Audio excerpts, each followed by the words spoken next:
Hello. I just got an email from Channel 4. They want me to take my video down.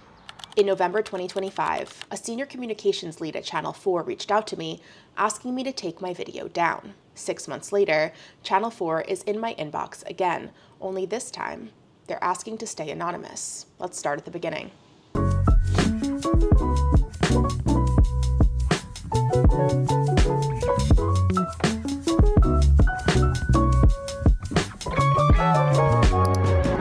November 2nd, 2025. Episode 1 of Game of Wool airs on Channel 4.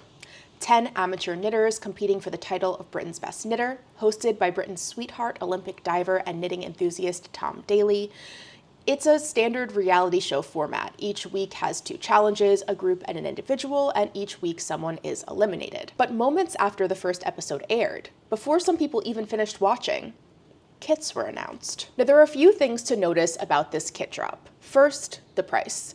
These range from $160 to over $200 US. That is not cheap for a chunky vest kit. But even more important, the contestants who designed these kits are not properly credited. They are mentioned by first name only, not last name, and they are not tagged with their website or their Instagram handle on either the product page or the Instagram post announcing the kits. And that feels especially icky because these vests were supposed to be autobiographical. They told the personal story of the designer who created them, so monetizing them, turning into kits, and not even properly crediting the designer just feels a little bit off. Now, publicly available evidence suggests that the designers did not even know these kits were being made until they were announced. They found out about the kits at the same time as we all did, with that Instagram post. After those kits drop, knitters start showing up in the comment section and asking some really targeted questions about how the designers are being compensated. Ultimately, Rowan, the yarn brand behind the kits, responds in the comment section and they say, "Our partnership is with Game of Wool and Channel 4, who run the show and therefore own the rights to what has been produced, not the individual creators in the show. However, we've ensured that the makers are credited and that we give them a spotlight on our platform." We can infer from this statement that no, Rowan did not pay the designers for their patterns, and in fact, not only were the designers not compensated for their designs, they didn't even own the rights to them. They were being paid in exposure, but we'll come back to that in a minute. Now, let me be clear. This contract language where the IP that's being produced on the show is owned by the show and not by the creators, that's not new to Game of Wool. It's happened in reality shows before. Famously, Project Runway has been using a clause like this for decades. I am not accusing Channel 4 or Hello Halo of doing anything illegal. I am wondering, is it moral? Is it right? And most of all, I'm wondering, was the messaging about these rights to the public clear and true? Because what happened next made those questions a lot harder to ignore. Episode 2 airs November 9th, and again, immediately after the episode drops, kits appear on Instagram and the Wool and the Gang website for the 80s inspired sweater from the group challenge. And people are immediately in the comments section. Wool and the Gang, are you paying the designers for their work? Are they being compensated? How is this working? And Wool and the Gang responds in the Instagram comment section. We have developed these patterns in partnership with the Game of Wool and Channel 4 who run the show, and therefore own the rights to what has been produced. However, we've ensured that the contestants have been credited and their profiles linked on our platforms. Again, Channel 4 owns the rights, the designers are credited.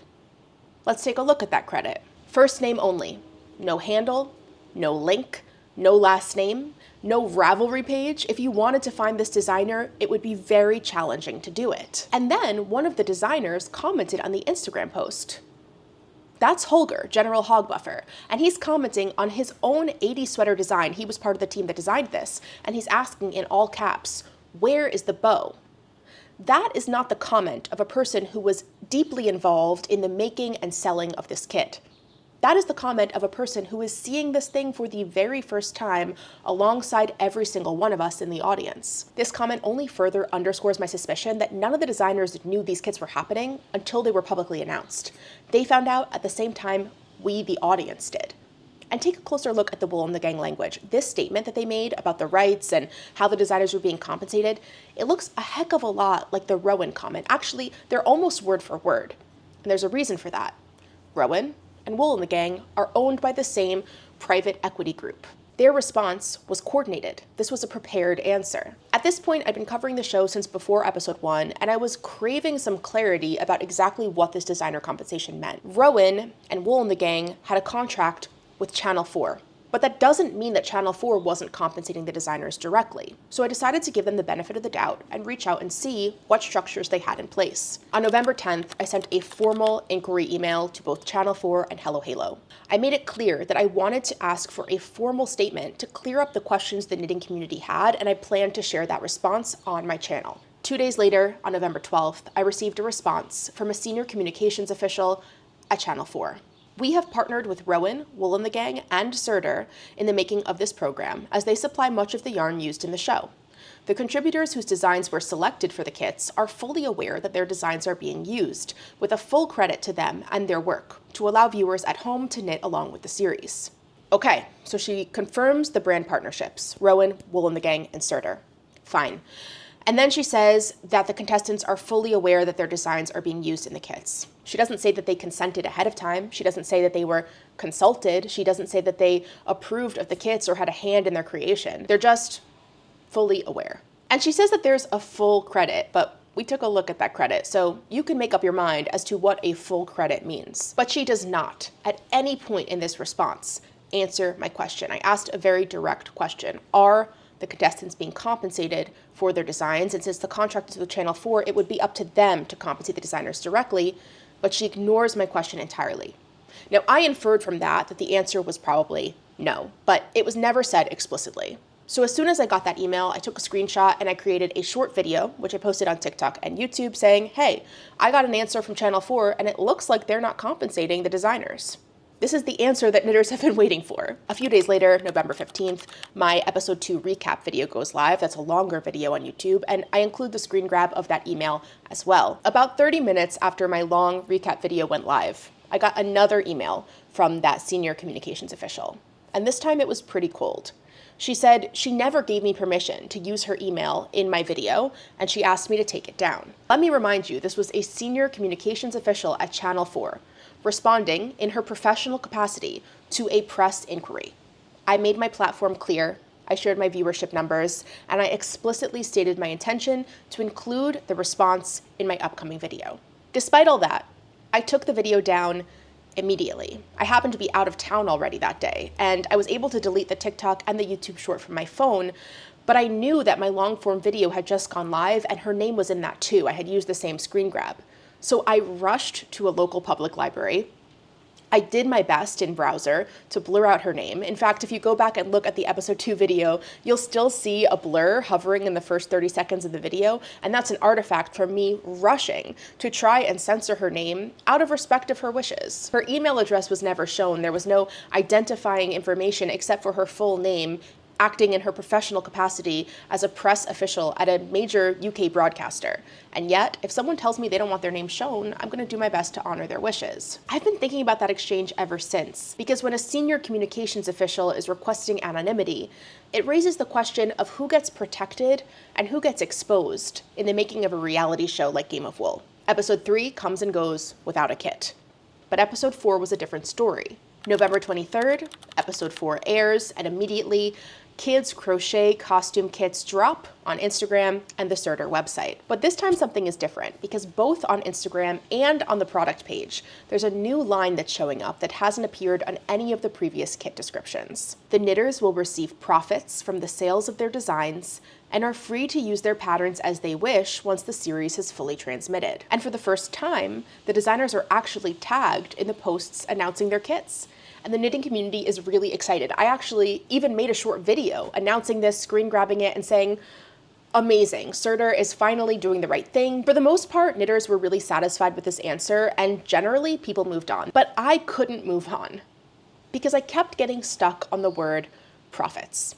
Now, profits sounds straightforward, right? The kit is sold, it makes money, and then the money they make is shared with the designers, which sounds really good.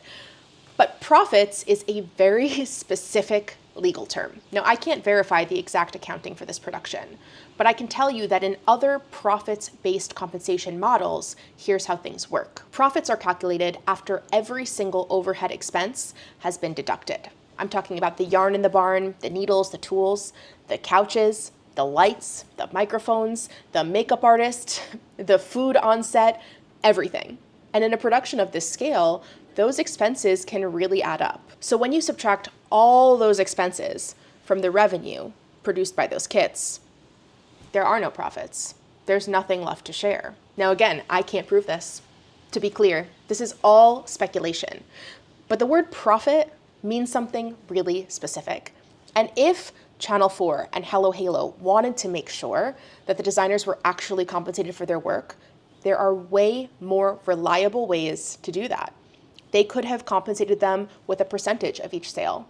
They could have compensated them with a flat fee per kit. Either of those ways would guarantee that some money would wind up in the pockets of the designers. Now remember, the contestants have already signed away their rights in their contract. They no longer own the IP for these designs. And this statement only came after public backlash, so it starts to feel like the profit-sharing model was chosen specifically because this line would placate the angry mob of knitters in the comments without actually having to pay the designers anything. Now, before we go any further, I am not saying that Channel 4 or Hello Halo sat in a conference room and decided to exploit these contestants. But you don't need malicious intentions in order for people to get hurt.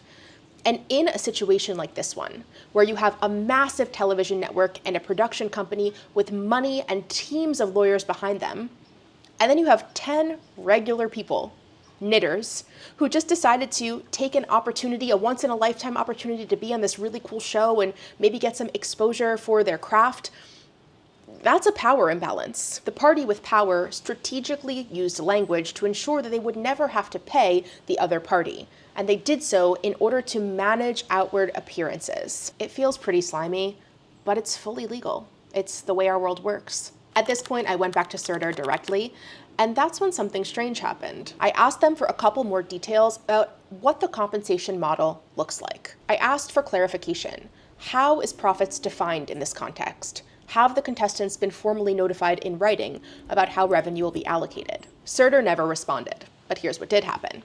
By the time I checked their website again on December 3rd, that statement about profit sharing and rights reversion had been quietly deleted. Here's the before. Here's the after. I cannot prove that Surtur deleted that line because of my inquiry. No statement was issued, no correction was published, it was just removed. Now, in defense of Surtur, the official statements from both Rowan and Wool and the Gang made it clear that their contract was directly with Channel 4 because Channel 4 owned the IP for the designs, so they were the ones who had the right to sell them to these yarn companies. Or maybe Channel 4 even conveyed to Surtur, like, oh, we're going to work something out, and Surtur posted that statement in good faith. Surtur's obligation ends with the contract they signed with Channel 4. They paid the owner of the design to put the design in their kit.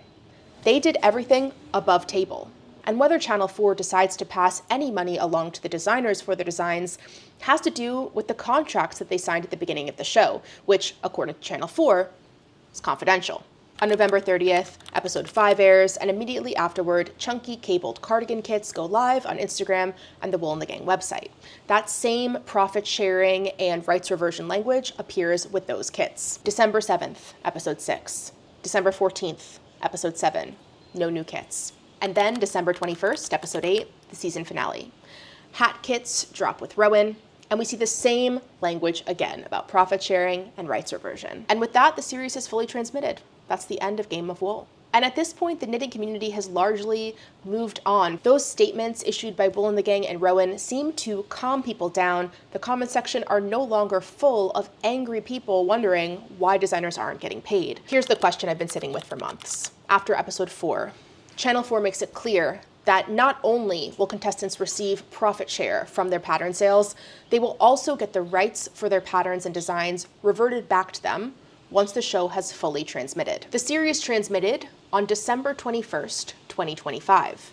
It is now the end of April, 2026. It has been 4 months since the show fully transmitted. I took a peek at Ravelry. I looked for the contestants' Game of Wool designs. They're missing, they're not there.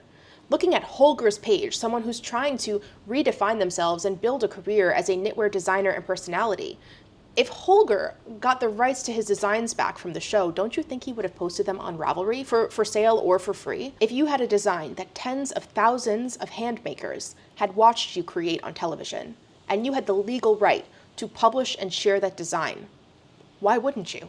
Formal statements from Wool and the Gang, Surtur, and Rowan all suggest that the rights should have reverted by now, but the evidence on Ravelry suggests otherwise. So if the designers can't monetize their patterns, who is actually making money from all this? Rowan, Wool and the Gang, Surtur. 3 different brands, but all with the same rights reversion and profit-sharing language under their posts. Because they're not 3 separate companies. They're all owned by the same private equity umbrella group. DMC Group, yes, the same one that makes embroidery floss, is majority owned by Lion Capital, a private equity group based in the UK. So every single yarn company that Game of Wool partnered with, both in the yarn barn and to make these kits, answers into the same private equity umbrella. Channel 4 gets low-cost, high-engagement programming. DMC Group gets to push tons of product because you can only buy these patterns bundled with over $100, sometimes over $200 worth of yarn. And every time someone wants to knit one of the designs from the show, that money goes to the yarn brand, not the designer who created the pattern. And the value doesn't stop when airing ends. Game of Wool continues to generate revenue from YouTube clips, from Instagram, from reruns on TV.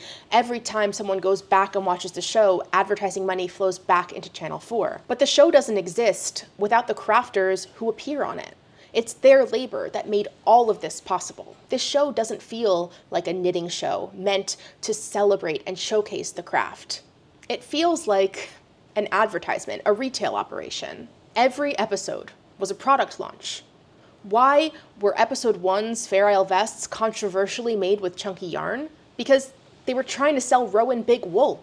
That challenge was reverse engineered to sell a product, not to showcase the skill and the art behind Fair Isle design. Now you might be feeling like, Deborah, why are you surprised? This is what PE does. They get their hands in things and they try to maximize profit, but this isn't all PE centric. Game of Wool received £240,000 from the Screen Scotland Broadcast Content Fund.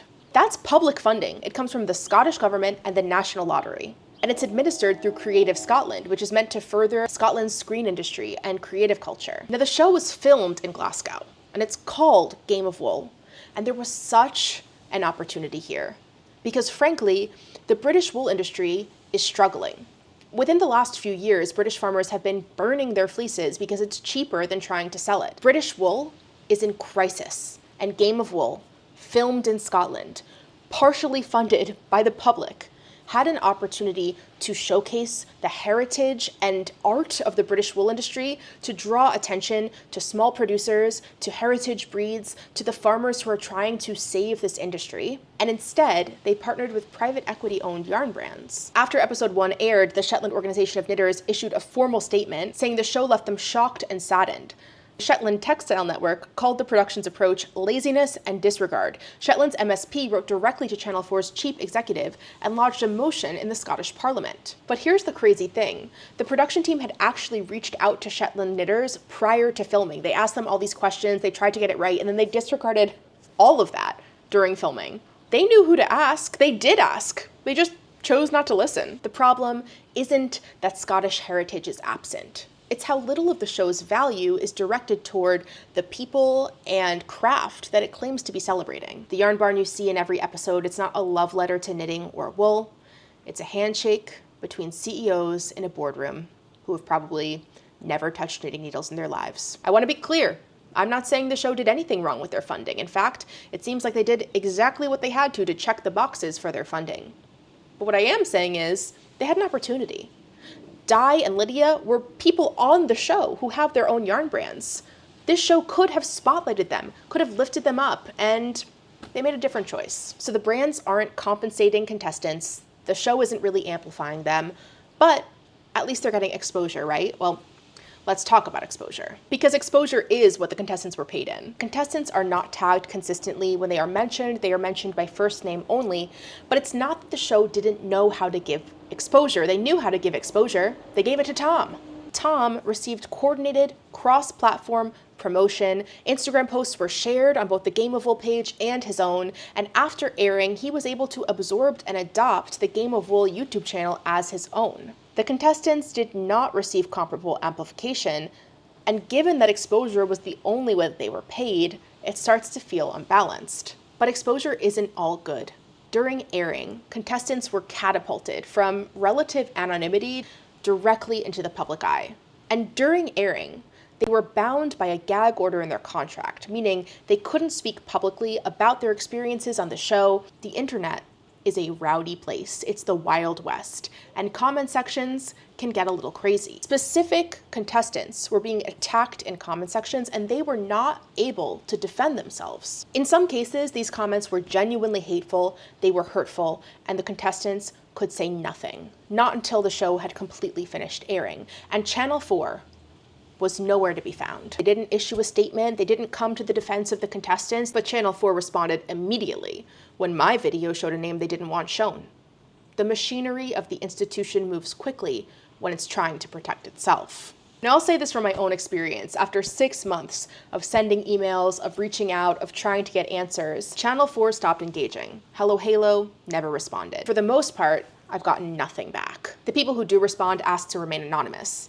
I've reached out to the contestants on the show, I've invited them on my channel, genuinely no strings attached, and a wall goes up there too. I don't blame them for that. I think they're scared, and make of it what you will, but it feels like a memo has gone up somewhere, and an email was sent that said in big bold letters, whatever you do, don't talk to Deborah. You don't need a legally enforceable gag order to silence someone. You only need to remind them of who has the lawyers and who doesn't. Which brings me to what I think is the most important part of the story. None of what I'm describing is unique to Game of Wool. Reality TV contracts have been taking advantage of contestants in this way for decades. It's pretty standard in the industry, which doesn't make it right, but does make it prolific. But the knitting community specifically has spent hundreds of years fighting for fair compensation for their work. Knitting is historically coded as women's work, as domestic labor, and because of that, it has historically been undervalued. And then this show comes along that's meant to spotlight and celebrate the craft, and they had an opportunity to fairly compensate the designers for their appearance on the show and for the designs they created. Frankly, they could have unfairly compensated them. They could have given them a small stipend for each of their patterns, something far below market rate, but at least it would be something. But instead, they grabbed their legal team and they doubled down on paying the contestants nothing. Channel 4 is a national broadcaster with decades of experience. They've made reality shows before. They have legal teams behind them. They know exactly what profits means. They know how to properly credit people when they want to credit them. They know how to use first and last names. They know how to link with handles. And they know how to request that content be taken down when they fear it might harm someone who they care about. The contestants on this show are regular people. They're knitters like you and me. They have day jobs. And so when a contract is slid across the table and it says, we're gonna own the rights to everything you make on the show, you take a look, maybe you have a lawyer to consult, maybe not, lawyers are expensive, but someone takes a look and they say, yeah, this sounds like a pretty standard reality TV contract. So you sign it, because when are you gonna get an opportunity like this again? To compete on this reality show, this amazing opportunity to maybe redefine your life, to maybe turn your hobby and your passion into a job, to use this to launch yourself into the dream you've always wondered about? You're gonna take that opportunity. And then episode 1 airs and the kits drop. And you're finding out about it at the same time as everybody else. And you realize all of a sudden, like, wait a second, that's $160, that's $240 for that kit, for that pattern that's telling my life story, and I'm getting none of it. And your contract says you can't say anything.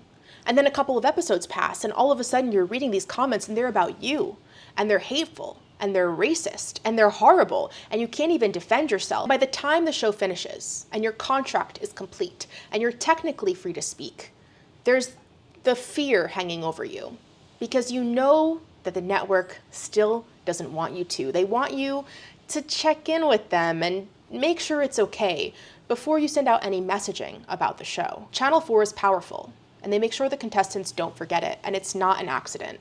It's a system, and it cost Channel 4 absolutely nothing. I posted my final episode recap on January 16th, and then kind of set Game of Wool aside for a while. But all the financial stuff, the feeling that the show had somehow taken advantage of the contestants and had dug their heels in to avoid properly compensating them, and then turned to a legalese statement to placate the masses without actually making changes, it was bothering me. I let things marinate a little bit until March 2026, when season 2 of Game of Wool was announced. On April 13th, 2026, I sent a follow-up email to Channel 4. I asked 3 specific questions. Were participants compensated for their commercial kits? Were the design rights in fact returned after airing? And will anything change for season 2?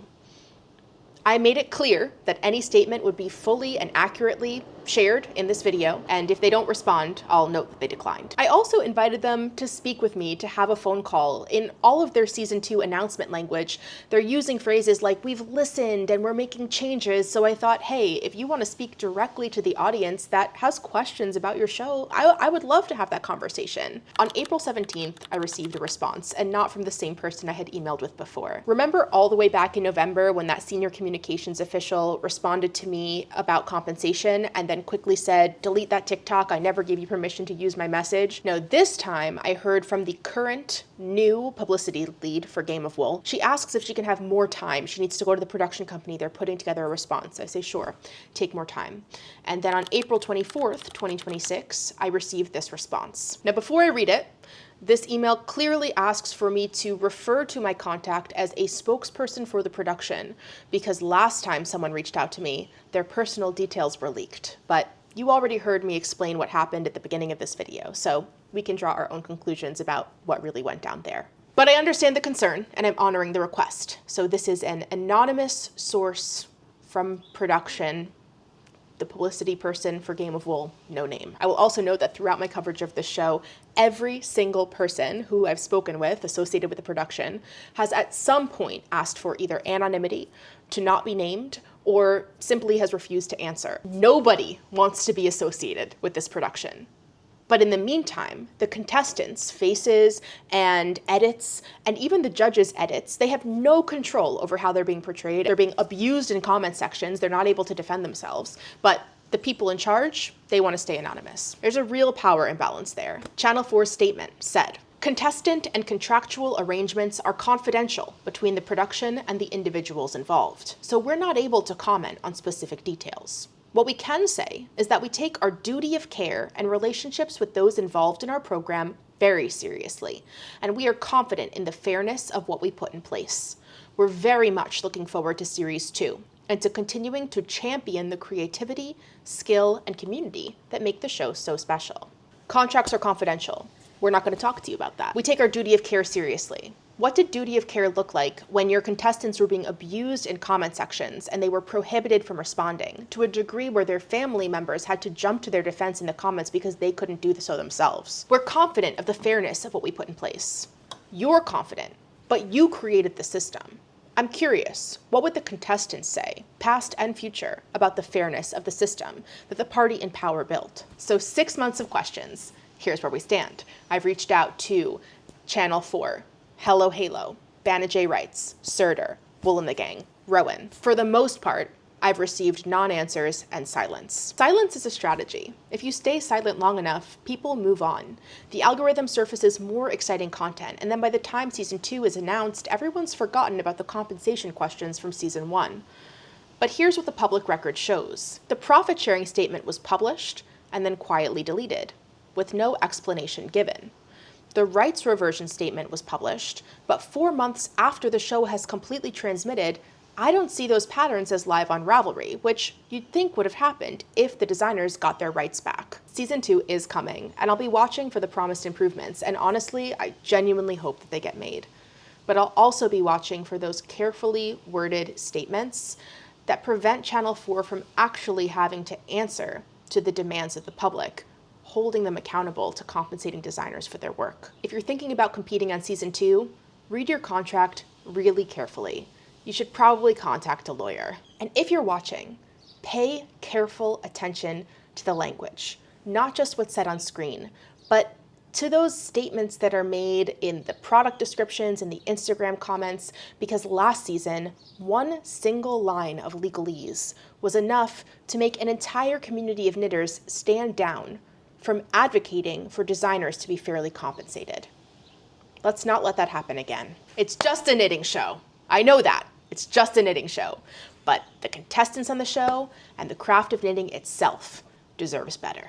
If you enjoyed this video and following along with my coverage of season 1 and you'd like to stick around for the coverage of season 2, make sure to hit subscribe and like so you don't miss the next one. And if you want to support independent knitting journalism, not just covering reality TV shows, but also reviewing knitting needle sets and yarn ball winders and swifts, you can support me on Patreon. That's how I fund all of my independent and objective knitting tool reviews, and I give all of the tools I review away there as well. You can find the link to learn more in the description. What do you think about all this? Make sure to join me in the comments and let me know. I am very curious to keep the conversation going. As always, it's been so much fun to talk about knitting with you today, and I can't wait to see you in the next one.